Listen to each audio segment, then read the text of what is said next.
बिस्मिल्लाहिर्रहमानिर्रहीम। अज़ीज़ तलबा अस्सलाम वालेकुम। सबक का उन्वान है पाकिस्तान के मौसम। इस सबक के अल्फाज मानी हमने पहले किए थे और इसका तारुफ हमने पहले पढ़ा था। आज हम इसके पैराग्राफ की सलीस करेंगे। पैराग्राफ की सलीस के बारे में हम पहले भी बात कर चुके हैं कि तलबा एक चीज़ को अच्छी तरह से समझ लें कि सलीस और तशरीह में फ़र्क होता है। ज़्यादातर तलबा सलीस को तशरीह ही समझते हैं, ऐसा नहीं है। सलीस का मतलब है आसान और तशरीह का मतलब है वजाहत करना। जब पैराग्राफ की सलीस करेंगे तो इसका मतलब ये होता है कि पैराग्राफ को आपने आसान अंदाज में करके लिखना है, और जब पैराग्राफ की तशरीह का कहा जाता है तो उसका मतलब ये होता है कि आपने उस पैराग्राफ को वजाहत के साथ लिखना है, उसको खोल के बयान करना है, और उस पैराग्राफ में जो नुक्ता बताया गया है उसको आपने बिल्कुल खोल के बयान करना है, वजाहत के साथ और तमाम हवालों के साथ।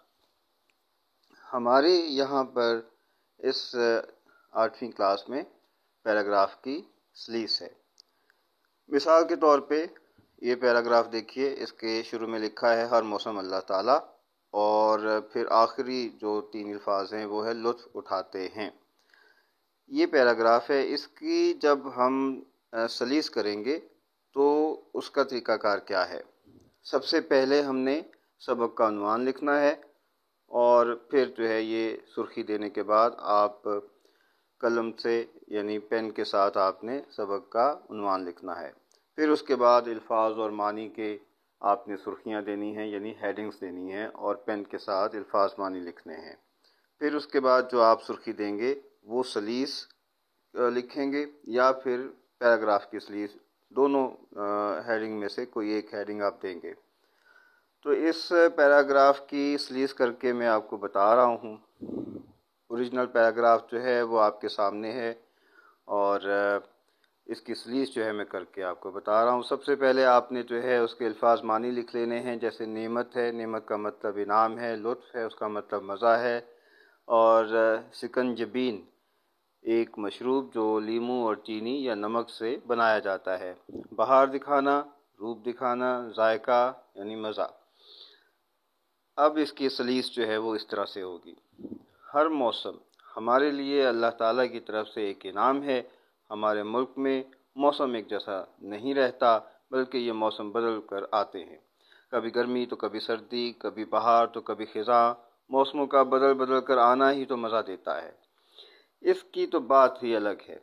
गर्मियों के मौसम का अपना मज़ा होता है। इस मौसम में इंसान कुल्फ़ियाँ खाता है, फालूदे से दिल बहलाता है और शरबत पीता है। पानी में लीमू और चीनी या नमक मिलाकर शिकंजबीन बनाई जाती है, जो बहुत हाज़मा होती है। आम खाए जाते हैं। आम को रसीला बनाने के लिए हिद्दत की ज़रूरत होती है, इसीलिए तो आम मौसम गर्मा में होता है। इसके साथ साथ खरबूजे और तरबूज भी अपना रंग दिखाते हैं। बच्चे भी इस मौसम से लुत्फ़ अंदोज़ होते हैं।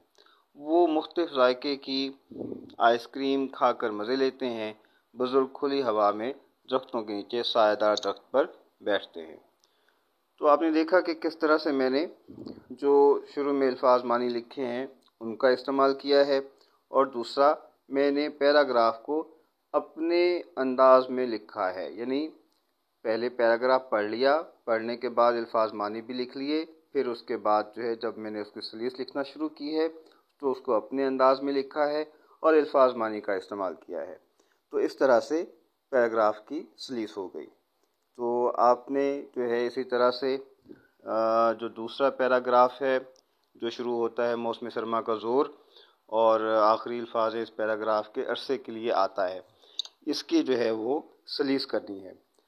तो यही आपका वो घर का काम है, और आपने इस पे इसकी मशक करनी है। अल्लाह हाफ़िज़।